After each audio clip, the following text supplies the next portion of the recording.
They're Night of Champions. In 2011, we partnered with the Women's Olympic Soccer Team. You know, Mia Hamm and all them, and those are all their signatures. They came to Bernardsville. And they gave me that. There's the Women's Olympic Hockey Team. She's in the corner there, over there. So that was, that's at the salon. Is that the old salon? That's a different salon. Yeah, that's a different one. Yep, that's the team right there. They came in for a day of beauty. I got here's a lot of fame on these. Doesn't mean anything, but these are. I still got to give these out to these famous people. Actually, he just passed away. I got supposed to give this to Kirk Douglas. He was a wrestler, famous wrestler, was in the Hall of Fame. This is his plaque, but he just passed away at the age of 102. I was supposed to go out to California, give it to his family. Here's Henry Kravis. You know, I forget. So a lot of famous people here. I got to get these things to eventually. So this is the Night of Legends office. It originally was the New Jersey Night of Champions, which the program we started in 2004, and then we had our meetings, and this was our place of business up until 2012. Then 2013, I morphed, married, and merged it into my own foundation, the Night of Legends Foundation. That's what Legends is all about right here.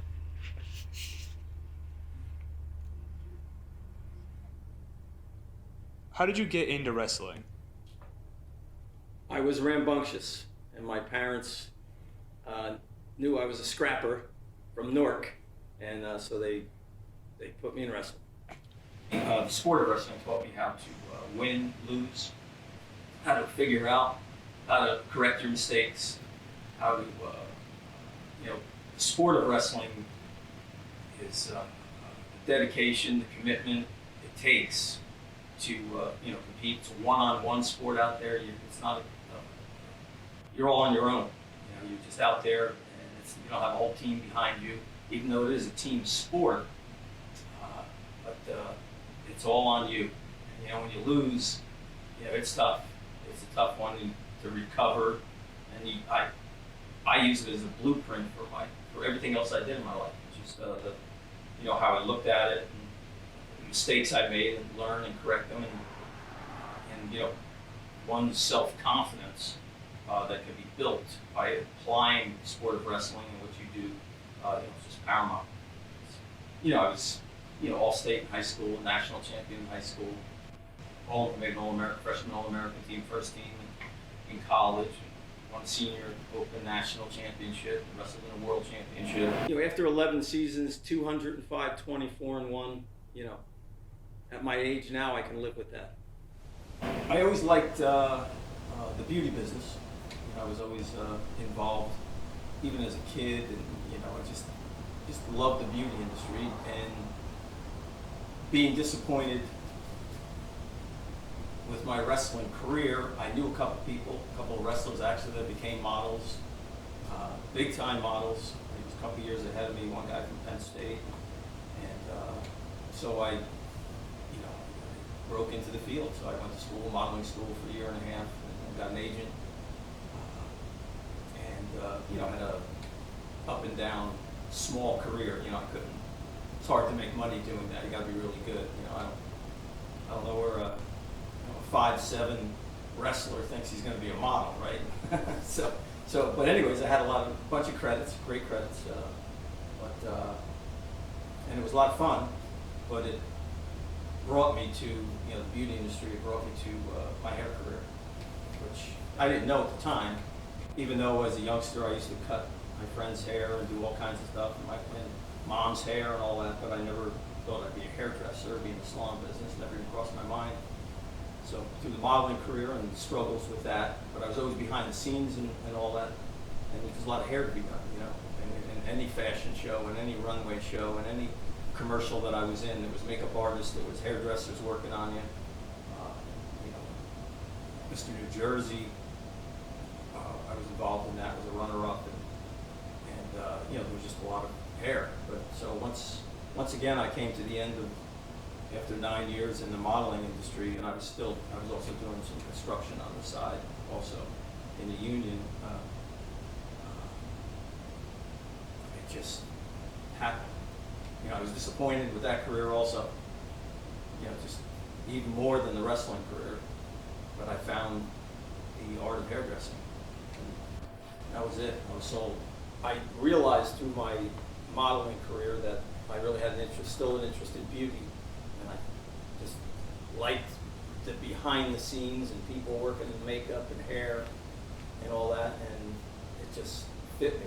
It just dawned on me one day that, I think I should probably do this for a living. I didn't want to leave the beauty industry, but I was getting out of modeling. Just, I was getting a little older, and that the big success wasn't there.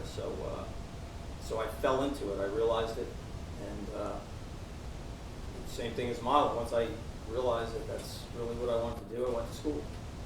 So I went to school for a year, full time, and then got a job. As an assistant, then became a stylist. Got on the floor, they call it, and then after 1 year on the floor, then I went out and opened up my own salon.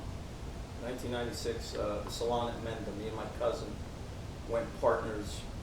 She was a nail tech, and I was the hairdresser, and we bought a salon. Best time of my life. My hairstyling career was very profitable and a lot of fun and a lot of hard work. I had 4 salons total.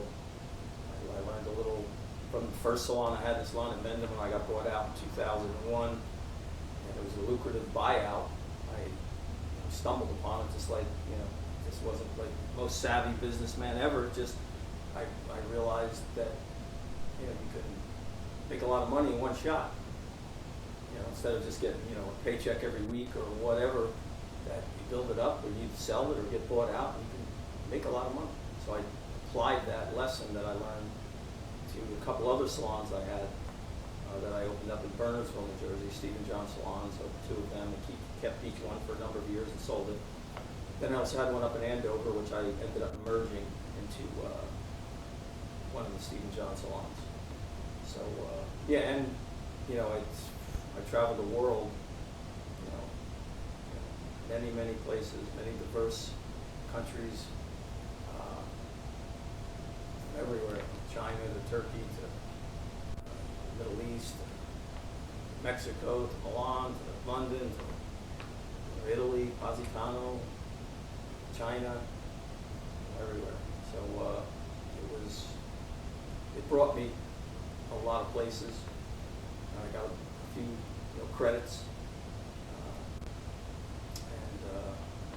and of course the bottom line is really your clientele. You have to satisfy your clientele, and it just so happened that the salons I had were in Mendham, New Jersey, and Burnersville, New Jersey, and there's some pretty swanky people who live in those neighborhoods. So a lot of them sat in my chair. Just for one, that they live close by, but you have to be good too. But they're there, So got a lengthy list of clientele, and some that I still do to this day. I do a private clientele now. Who do you think is your most notable client, or can you not say?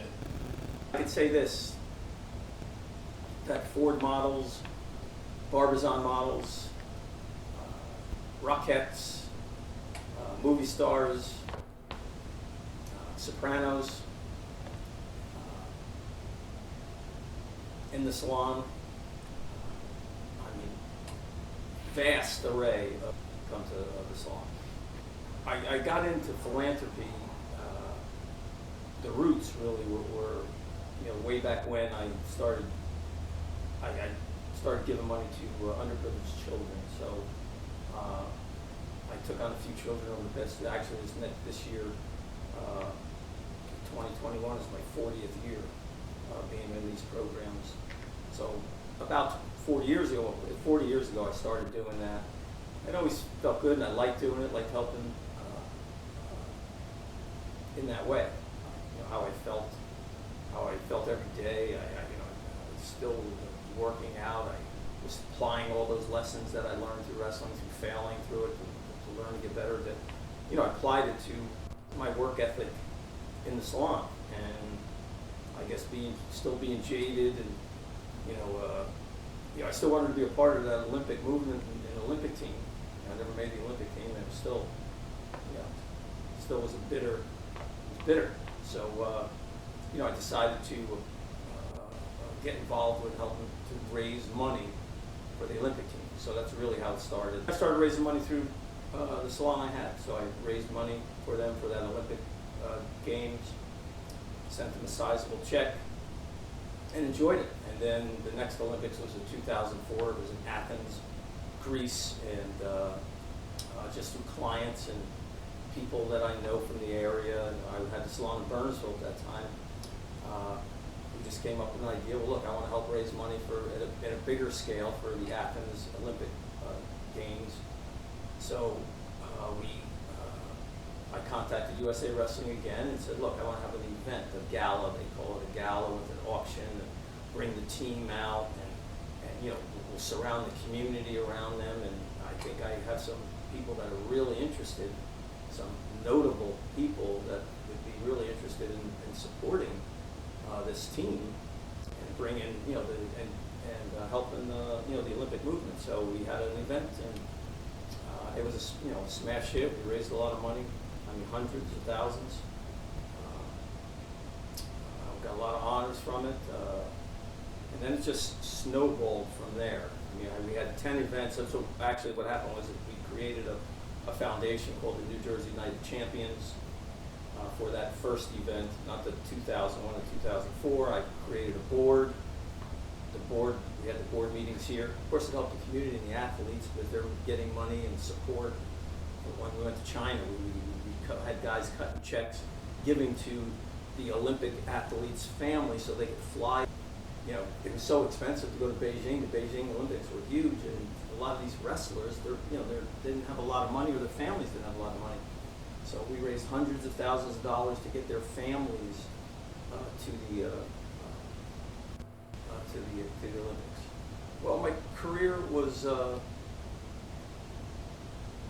extremely successful.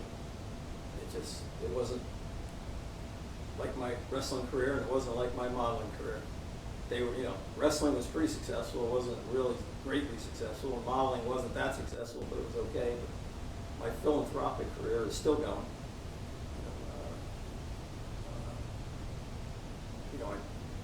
I popped. So just to explain the journey a little bit right after that. So what I did was I merged the New Jersey United Champions in 2012 into my own foundation, the Night of Legends Foundation. So now I could operate on my own because I resigned as chairman of the New Jersey United Champions, took a position for the National Wrestling Hall of Fame as president here in New Jersey. All those things came to me from just having success. So it was very successful, and it's still going. So. What do you plan on doing moving forward?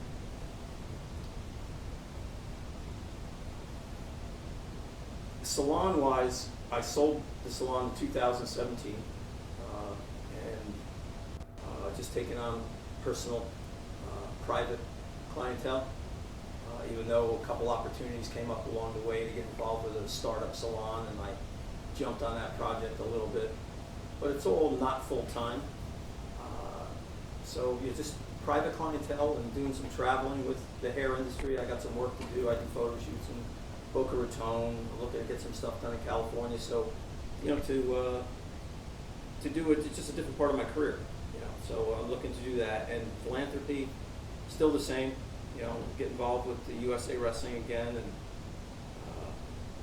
if things go right this year, we have a couple events coming up to raise money, and I can help my foundation. And,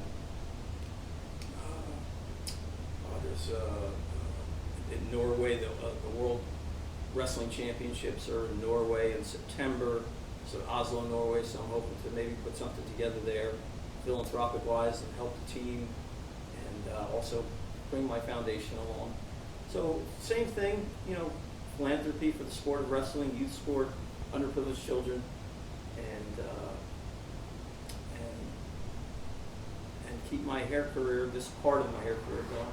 I'm going to stick with the private clientele that I have now. It's just another part of my career, my hair career, and continue my philanthropic endeavors, helping sportive wrestling, youth programs, children's programs, and the underprivileged children.